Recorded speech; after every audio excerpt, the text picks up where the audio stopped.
Welcome everyone to the IAPP web conference, Privacy by Code, Filling the Gap in Your Privacy Programs, sponsored today by Privado. My name is Jordan Hardy, Programming and Speaker Specialist here at the IAPP, and I'll be your host for today's program. Now onto our program, and I'd like to introduce today's panelists. Firstly, I'd like to introduce Vaibhav and Antil, CEO at Privado. Welcome, Vaibhav. Thank you so much for joining us. Could you tell us a little bit more about your current role and your prior experience? Yeah, sure. Hi, everyone. My name is Vaibhav. I am the founder and CEO at Privado. Privado enables fast-moving technology companies to ship products fast without breaking user privacy or leaking customer data. And yeah, I'm working with privacy and security teams currently across different companies to make sure that privacy programs are compliant and they're taking care of that. Perfect. Thank you so much. And we're also happy to have on the panel Nishant Bhajaria. He is an industry expert and author. It's a pleasure to have you back, Nishant. Can you tell us a little bit more about your current roles and your prior experience? Thank you for having me this morning. Good to be with all of you again. Yeah, my name is Nishant. I head privacy engineering at Uber. I have worked at multiple companies in that capacity. I've written a book on the topic, and I'm super excited to sort of join all of you to discuss how we can make privacy even better. Awesome. We are looking forward to it. And with that, I will hand it over to the panelists. Thank you. Perfect. Awesome. So yeah, welcome everyone to the webinar. Super excited to speak with you, Nishant, on the topic. But before we do that, again, truly appreciate everyone joining in. I think it's kind of the shortest day of the year. And here we are talking about privacy and privacy by code. So yeah, I guess it's kind of amazing. And yeah, so on today's agenda, what we will discuss we'll start with the overall regulatory landscape and then the core problem of data and data mobility and that being the core challenge about in the privacy program. We'll also talk about the current challenges which exist in the approach, the gaps, and how a privacy by code approach can solve it. And at the end, we'll also introduce the privacy code scanners and how that can actually operationalize this new approach of privacy by code. Before we do that, we would love to, Jordan, if you can launch the poll, it'll be good. So would love the participant to actually take a stab at it.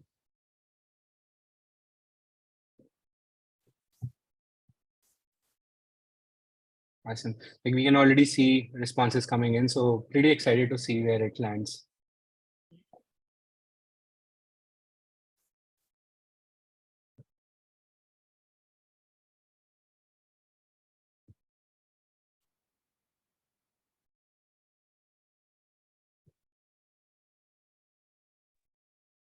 Okay, I'm going to go ahead and end it and then share the results with the audience. Yeah, go ahead.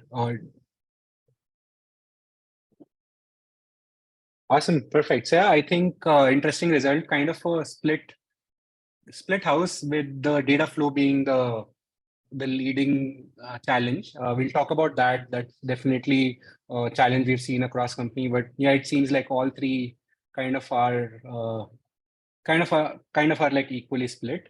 Nishant, what's your sense here? I think what's interesting here is that it all comes back to sort of the volume of data companies have, the process light nature of how people work with that data, and what that collectively means is you don't have visibility into it, which means you can't really apply governance to it. But I think the thing people are concerned about the most is the unknown, which is inability to monitor changes, right? I think this recognizes a shift where initially it was like, oh, privacy means infrastructure, then it meant privacy means data. Now it's like, how do you do change management? How do you have organizational maturity? And how do you make sure that the thing that produces the data, which is code, which is logic, which is infrastructure, is something we can control in a meaningful way? So I feel like today's topic, the solutions you are proposing, Vaibhav, speak to the fact that the inability to monitor data is a significant change, but rather than looking at purely the data, how do you look at the engineers and the infra owners who create the data? So this poll confirms that. I do love it's 30, 40, 6, 24, and I saw the initial answers that lack of governance, but I feel like lack of governance is a big problem, but an even bigger problem is the aspect of the stuff that happens before governance can even begin. Yeah, agreed. Awesome. Perfect. So thanks everyone for answering on the polls. And with that, we'll start the webinar. So over to you, Nishant, to set the context. Yeah. So I'm not going to go into the details of this map. I think the picture speaks for itself. The general story is there's a lot of laws coming up. These laws are not very compatible with organizational reality. They are not written by people who have actually worked at companies typically, and the people who work at companies don't always understand why these laws are being passed. So there is a major disconnect. So the fact that these laws keep coming up, the fact that there is very little engineering participation in framing these laws is a problem on top of the issues on the poll we just saw, right? So how do you come up with a system that A, helps you inform these laws, and B, helps you make sure that you can scale your business in a privacy safe fashion? So my hope would be, as a technologist in the space, how do you make sure that the engineers who use the data are seen as careful custodians of the data, and then they can inform these laws and make these laws better for privacy to be better served across the industry? So that's the general upside. How do you enable engineers? That's the conversation I'm looking forward to have. It's not just about how do you check a compliance box.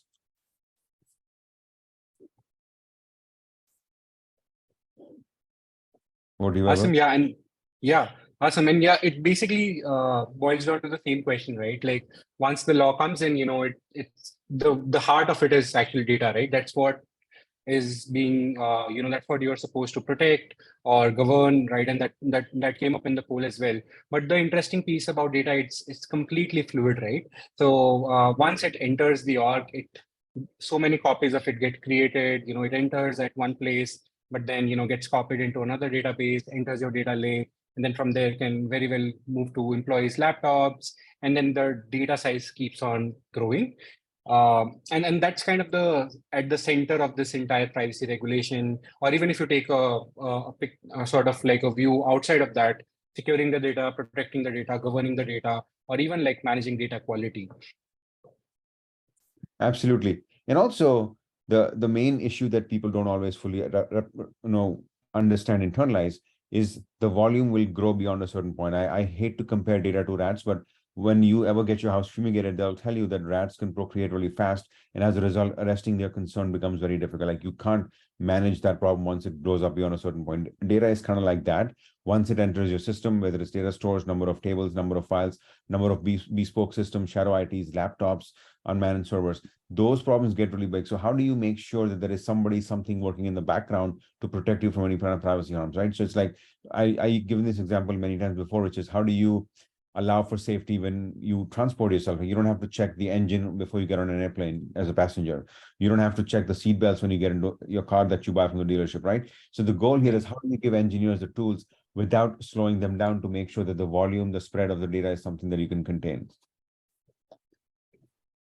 Yeah, and I think this slide is something that I had read in your book as well, Nishant, and watched in a couple of other videos as well, wherein you made that argument of, hey, the data will keep on growing. So you want to make sure you are tagging data or inventorying data at the point of collection.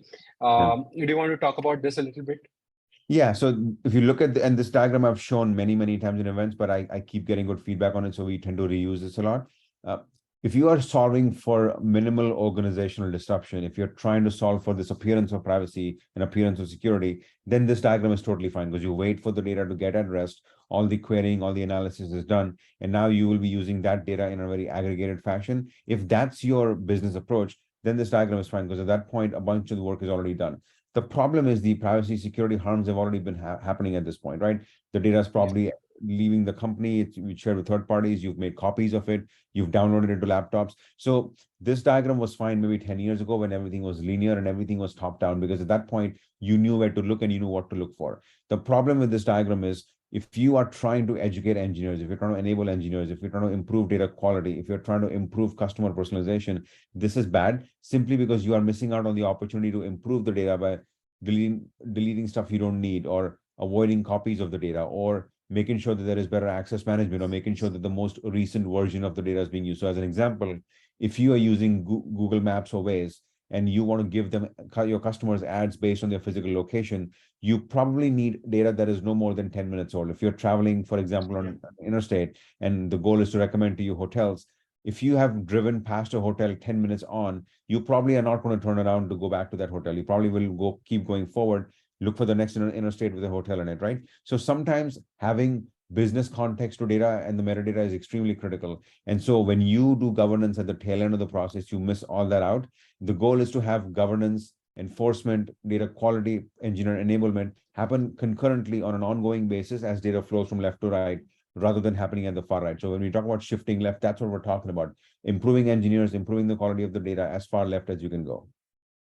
Yeah, and then, as we were thinking internally about this problem, Nishant, one question sort of came in was, hey, what's this point of collection? And one approach was, hey, you can do it when data enters the first time in your company. So the first data store it hits, that could be like one point of collection. And we like to call it kind of a pre-Privado world where it's, you're mapping it and it's good. But again, to your point, it works when this data collection to, increase of data was linear and features were built top down. But now the world is different, right? We are in a remote world, agile world, continuously deploying more products, especially in today's environment where engineers are tasked about, shipping, writing more lines of code and shipping products faster to drive business innovation.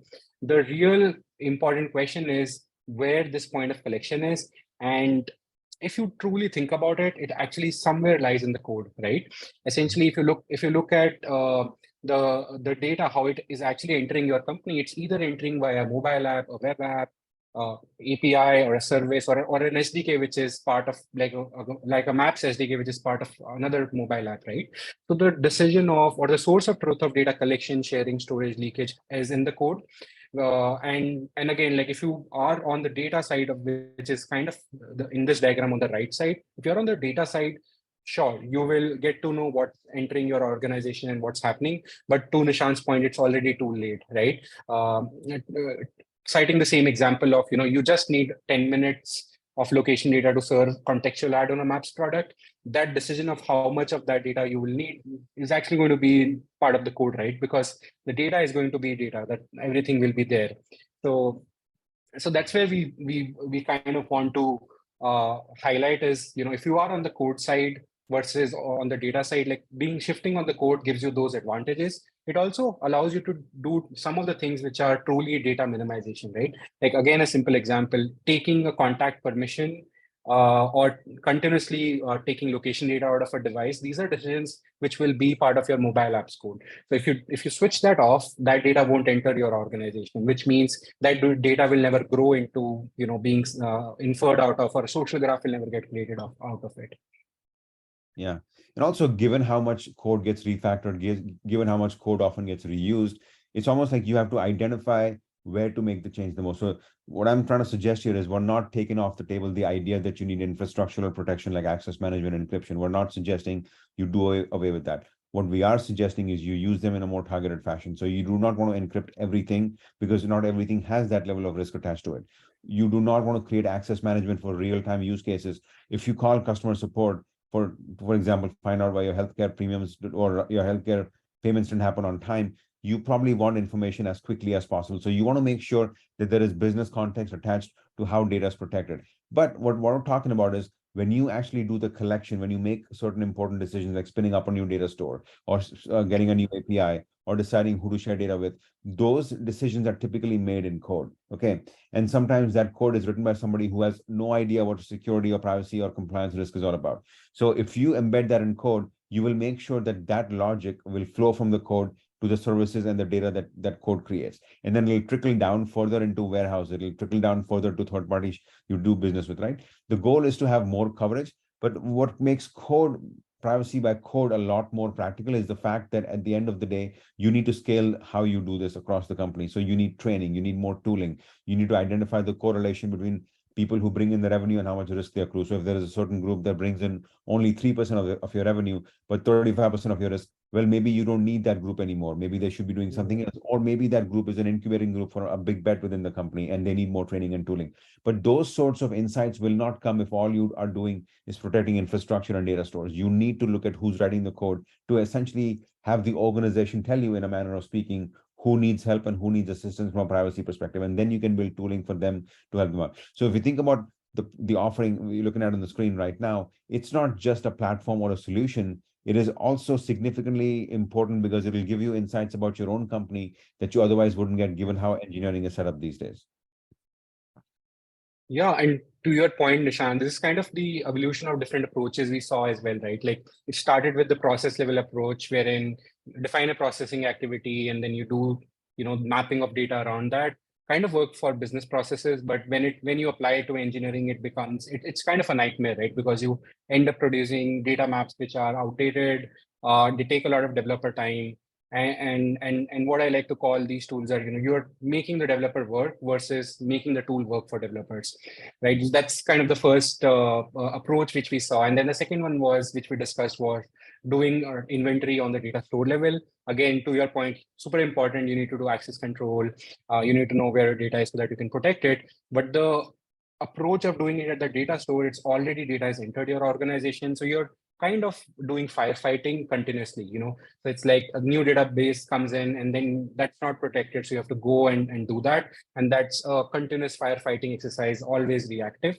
And what we are proposing here from a privacy by code perspective is if you move to the source code level, essentially that's where the truth of a new, in fact, like today, even if new provisioning of a data store is going to be, and this is where you can easily spot your credit card data being sent to a S3 bucket where it should never have been, or being leaked to logs where they should never have happened, right? And once you have that visibility, again, it changes from an approach where developers are not working for the privacy tool, but it's the reverse. Developers are doing their job of building products, innovating, and then there is a tool in the background which is continuously scanning the code and giving them insights on, hey, this is something which is non-compliant, this you can improve here, don't take this permission, and just improve the code they have written. And this is something not new. Code quality works exactly like that. And we need to do exactly something similar for privacy and data security and compliance as well.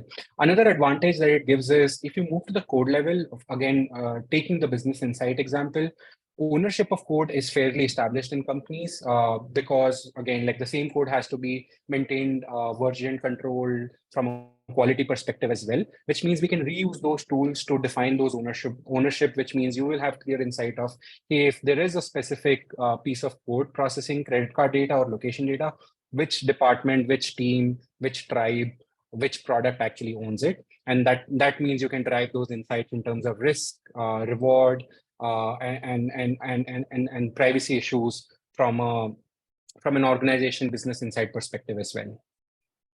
Yeah, and I love the insight about having the tool work for the engineers, because something you have to figure out is, if you look at it through the lens of privacy alone, we told engineers 2018 GDPR, and then we'll leave you alone. Then we told them CCPA will leave you alone, and then we said cookieless will leave you alone. So I think there is a lot of fatigue in the engineering community over the amount of privacy work they've had to do, but they don't always see the benefit of it, right? So making their code quality better, giving them insights on how they collect data, how they could be more responsive to the business's financial needs, for example, collect less data and bring down the storage cost for cloud computing, right? So this essentially provides better protection, more automation, and also more business-friendly awareness, right? And if you look at the data store level and the process level, these are conversations we should have been having years ago, because we have made things worse by first allowing the data size to grow immensely and then trying to stop people from shipping code. Instead, what we should be doing is right-sizing the data and enabling them to ship code, right? So that's essentially the shift here. Yeah, 100%. Awesome. And then let's just imagine a world where this privacy by code approach does not exist. And, we continue doing whatever we are doing for the next couple of years or so, right? So, and again, these are like some of the challenges in the current privacy programs that we have seen time and again. Data processing, as Nishant was saying, the data size grew. And with that, I would say it's not just data which grew, now code has grown as well. You have too many services, too many APIs, too many apps, too many data pipelines. Each one of them is collecting data, sharing data, leaking data, storing data, sending it to a third party you don't know of. And getting a hold of, getting a visibility on, or taming that data is a big challenge. Some of it you can get to know if you're scanning your data store, but some of these flows, like to your logs, to your third parties, these are like shadow data flows. You will never get to know about that. But let's assume even if you do that, the second biggest challenge is, again, we are in an agile world where teams are distributed, software is being continuously deployed, which means every few weeks there is a new software release. More and more lines of code is being written, which means whatever understanding you have of data, that will change really fast. And this brings us back to the poll question, which was, monitoring these new changes which are happening is a big challenge. That's a big challenge for everyone. So And finally, if you look at your own promises, if you are a B2C company, you have some representations you have made in as part of your privacy policy, or if you're a B2B company, it's part of your data protection agreement. So while you've made those promises, if you can't explain what's happening underlying in your systems, if you don't know how data is collected, who's getting access to it, where is it flowing, which third parties it's flowing into, then those representation is something you can't make confidently, you can't add assurance to there, which means that could pretty much lead to fines, compliance, and I would say majorly mistrust. And that's something came up in both the Twitter testimony and the Meta leak document about we don't know what's happening, but we have to still go ahead and make representation. So that would be the third challenge. Yeah. And the other thing I wanted to point out is the fact that code scanning is something that is an idea whose time has come, but we've done stuff like this before. We've used regexes to detect anomalies. We have used behavior patterns to identify potential DDoS attacks. So if you think about it, we are mainstreaming something that began as an esoteric security capability, and we are making it applied to the system as a whole.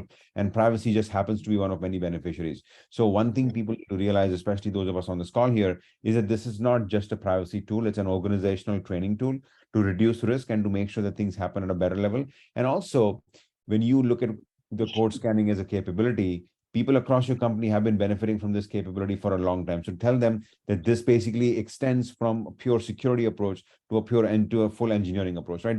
The goal always has been to bring the technical privacy security folks more in contact with the rest of the engineering community within the company itself, right? But that's not going to happen just by first principles or by value statements, right? I mean, those are important, but you need actual tooling working in the background. Otherwise, people will move on to the next big thing. So one of the reasons why security and privacy tend to suffer is because that training is given in the first 2 weeks and then people move on. There's no actual automation driven follow-up, no coaching, no tooling. This means you can continuously provide people these safety services, but then give them existential hands-on coaching rather than just some slogans that they'll forget, because training only works if it's continuous and if it accelerates their actual day job.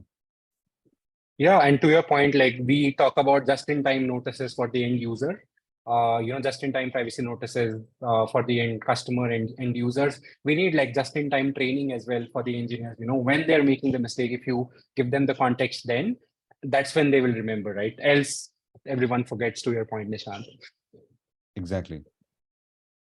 Awesome. And then, a couple of things, if we are able to implement this privacy by code approach, again, this has been something we've been discussing in the webinar as well earlier, but you actually get to tame the data because you move to a point where you have visibility on what's happening, what's being collected, shared, processed, but also from a point of view of you have the ownership, which is generally the toughest part. You could get to know about a database where, let's say, a sensitive data is going, but having that visibility on, hey, this specific product, this specific team, this specific piece of code is actually putting data in that data store or sharing data with a specific third party or putting data in your logs is equally important because that's where you need to go to fix things. So in our eyes, taming the data will not only happen with visibility, it will also happen because you will get ownership of why that's happening. And that can happen with the privacy by code approach. The second thing which will happen is like this, I like to call it like a false state of, do we ship product fast or we do, or we ensure privacy and security. I think that's kind of like a false trade-off, and that's something a privacy by code approach completely eliminates, because this actually allows you to let developers build the code as they want, but in the background, give them suggestions when they're going wrong, and that enables them to move fast.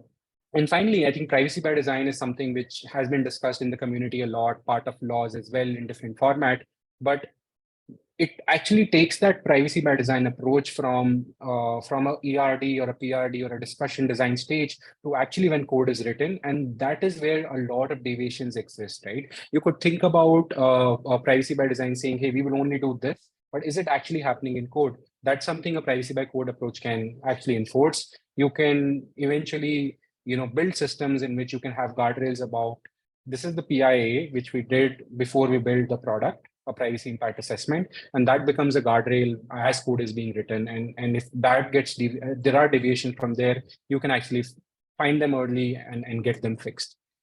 Yeah. And let me provide a very specific example, right? Companies can buy off-the-shelf solutions for DSARs, data subject access requests, right? It is a complex undertaking because of the sheer volume of work, but it is something that is doable.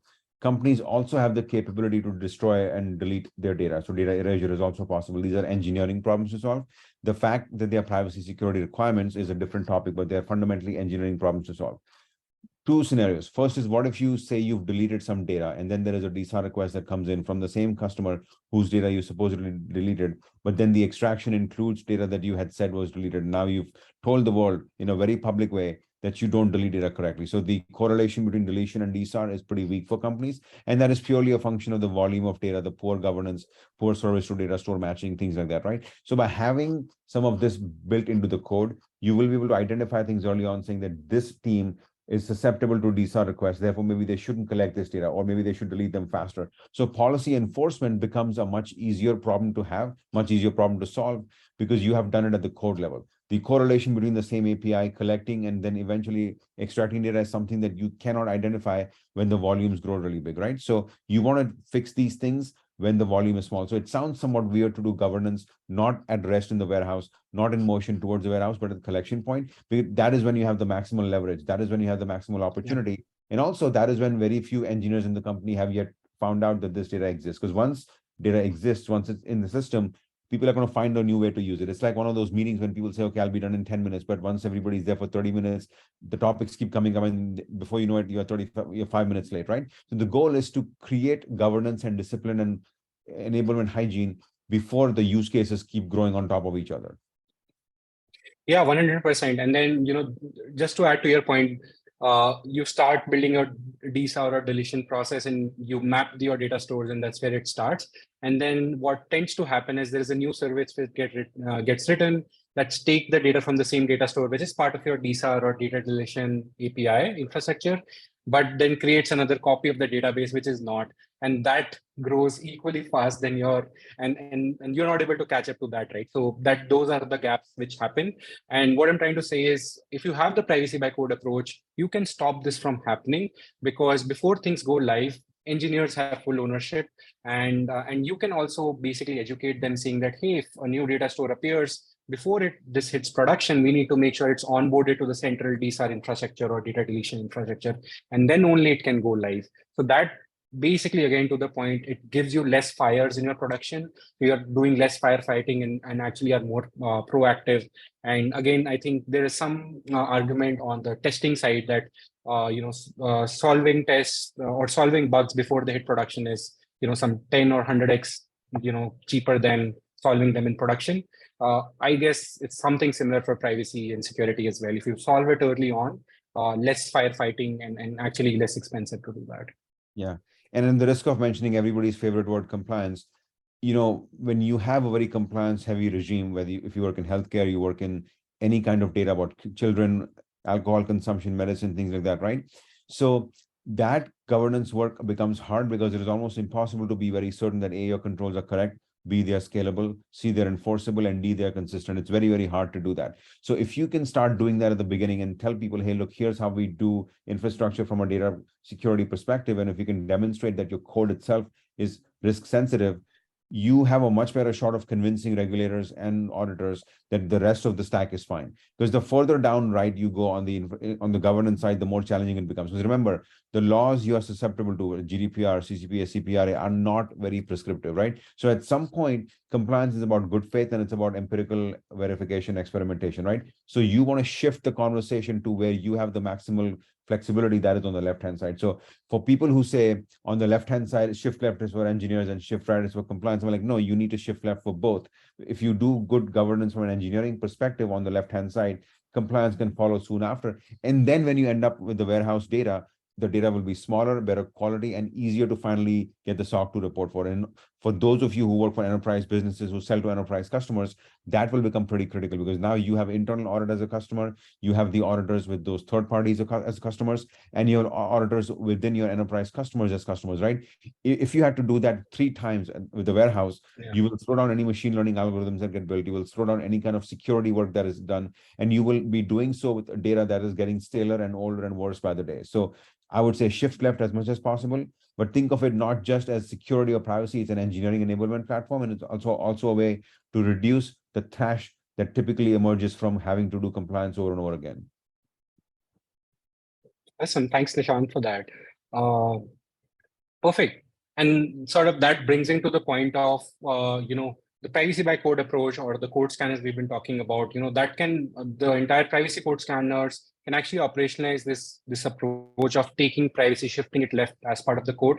And the way these code scanners work, including Privado, is we will go in and run the scan on your product code, application code, and then essentially do a couple of things. So we will, and I think there is a question related to that as well. We would look at the code, scan the code to figure out what data you are collecting, who you are sharing that data with. That could be your own APIs, external third parties, some vulnerable open source packages, which could be stealing data, and all the related data stores. And also leakages, your application generates tons of logs. Your personal data can enter those logs. And then once that enters, you might have a central logging service like Splunk, and that data enters there. And again, to your point, you might be redacting data in Splunk, but it will keep entering because there is some application where credit card data is logged as part of that application, and that's entering your central logging system. So again, to explain, like code scanners will integrate to your source code management tool and continuously scan the code to give you the initial visibility and then monitoring as well. Yeah. And something else that people often forget is detecting this stuff is not just for privacy and security. Like you could have IP threats, you could have inside bad actors, or you might not know how data gets exploited from your company. That is nothing to do with security or privacy. This could be data about the next meeting, or this could be about somebody who filed an HR complaint, right? So those patterns are not typical regex patterns. So identifying the code will help you look at issues that are waiting to go wrong that you may never find out about anyways, right? What if there was a sensitive issue on the HR side that you were able to handle that you would rather not have leave the company right now, right? So those sorts of things can be detected based on not necessarily Workday, which is a third-party solution, because it's already structured, it's already out there. It may not be detected in the warehouse, but the code gives you a shot to expand your perimeter. So one point I'm trying to get towards here is that when you look at security privacy tooling from a third party, like with Vaibhav right now, or you look at privacy security tooling that you build internally, if you can expand the use cases to benefit the business as a whole, you have a much better shot of A, getting the business on your side to buy these solutions or hire people to do it. But B, more importantly, you have a much better shot at making sure that people don't see you as an alien blocker to their work. If privacy and security are seen as a way to block engineers, you will never succeed, because if you build a higher speed bump, people are going to buy bigger tires. If you build a thicker door, people are going to find a way to build a bigger hole under it, right? So if you are seen as a partner to the business, you're a much better shot of succeeding than if you're seen as somebody who's trying to block the business, because that adversarial relationship doesn't work beyond a certain point. And I know, because I used to be the product manager back in the day that typically enjoyed finding a way around privacy security controls. So I used to be on the other side of the table. So I kind of know how those people think. Me too. I was actually a product manager before this as well. So I found a lot of loopholes like you, Nishant. Exactly. Awesome. Perfect. And then, yeah, from a capability perspective, Privado, again, like so mapping it back to the core challenges, giving you visibility, that's generally the starting point. We'll scan the code and tell you on production what's happening with data, where is it being collected, where is it leaking. Once that's there, the second step is to actually operationalize it from a policy perspective. So taking your PIs, taking your privacy policies, taking GDPR, and then converting into code checks. Once that's done, the last step is to giving you monitoring capability, which means whenever a new code change happens, we can typically detect what changed and if that violated any of your internal policy that you have committed to your end user as part of your privacy policy or DPA, or even like frameworks like HIPAA, SOC 2, or GDPR. And once that happens, that's when you can stop things from going to production. Again, you're preventing things, so less firefighting once things have gone to production. And just expanding on a couple of use cases. So yeah, again, to start from a data inventory perspective, that's taming the data. Once it happened on the code level, you get visibility across a couple of things. So finding the data elements, so classifying what data you have, what data you're collecting or processing, the corresponding third parties and data stores, any APIs, and any leakages to logs. And then not just stopping there, also building these data flow diagrams, which are real-time and dynamic. Again, this is where we've seen most of the violations or most of the known unknowns, because to Nishant's point, sometimes it's not, you're not seeing it in the data store, but what you're seeing in the code is, rather than just sending identifier to your analytics, you end up sending some usage data, which is something like is appointment taken, and that becomes health data very fast. And those things are part of your code. Those are the analytics event that product team are trying to capture, and they somehow end up getting shared with a third party or a metapixel, and that becomes a big problem. So that's something that you can very easily spot in Privado and open up as issues as well. Yeah, I mean, the other thing I would basically add to this is how do you build these patterns real time? How do you identify them? So as an example, if you have my address location and identify how many people live around me or what kind of location it is, if you identify me as living in a college dorm, that's one thing, because there are multiple people. I used to live in a college dorm that had 600 students, and there were 3 or 4 dorms within like earshot of each other, right?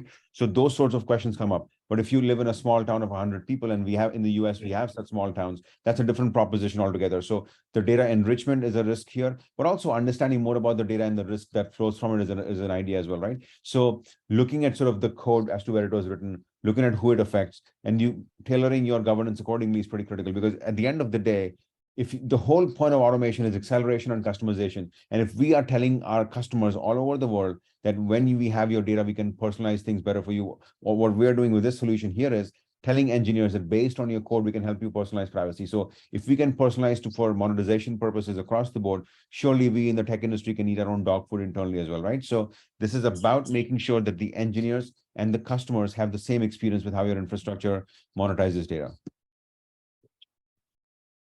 And yeah, like one of the next most important use case, again, tying it back to the biggest challenge which was there was monitoring, right? So what's changing? So one of the things that you do want to do is, as code is being written, as things are moving to production, you want some kind of guardrails in your SDLC. And again, like this guardrail concept is nothing new. You might have code quality guardrails already. This is the privacy guardrail which you can introduce as part of your SDLC. This is kind of like, as you have like safety tests before a car gets launched, something like that. Before your code goes to production, a new product gets launched, you have something to test against, and these are policies that can be added. And simple example which could prevent mishaps, right? Health data never to be shared with metapixel. A policy like that can be taken, put it as part of Privado, and that could have prevented the metapixel breach which happened recently. It's in the news across, I don't know, I think top 33 out of 100 hospitals had that. And Vaibhav, I think people should remember that a lot of jurisdictions are now looking at privacy security risk, not through the lens of how did you react to one, but what are you doing to prevent one? So having this capability and being able to tell people, hey, we know our engineers are very creative. We know our industry is very, very high velocity, high disruption, and we know these sorts of things can happen.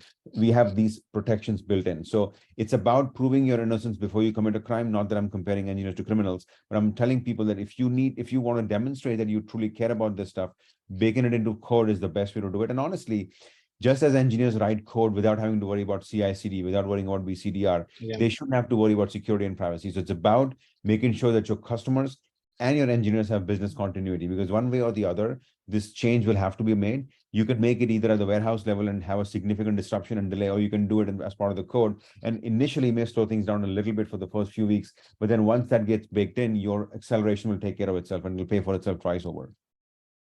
Yeah, and then to your point, it won't stop just by being, adding those guardrails. You do want, once that monitoring has happened, once those issues are happened, you want to give the developer the context and the fix. So Privado allows you to do that as well. So we not only like stop things, we also give actual remediation that are baked in terms of what they need to do to fix this, so that they can fix the issue and move on and actually launch the product.